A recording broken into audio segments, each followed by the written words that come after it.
Hey friends welcome back to my channel. आशा कर सब भलरे थे कि आज भलरे नहीं मत ज्वर।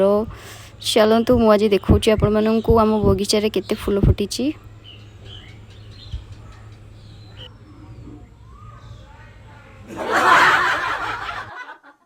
उल्टा गछ पाक पड़ी थी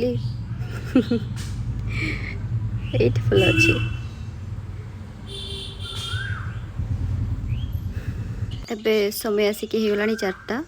चलतु गोटे अदरक वाला चा पीकी जल्दी जल्दी मार्केट पे रेडी हो जावा।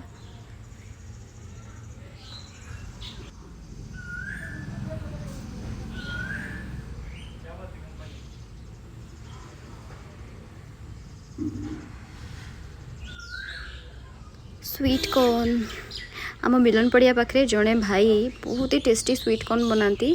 वन ऑफ माय फेवरेट, मते बहुत ही पसंद, बहुत ही टेस्टी बनाती।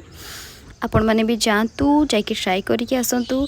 आशा कर आपण मानक वीडियोटी भल लगी। जदि भल लगी then please like share and subscribe कर दिंतु।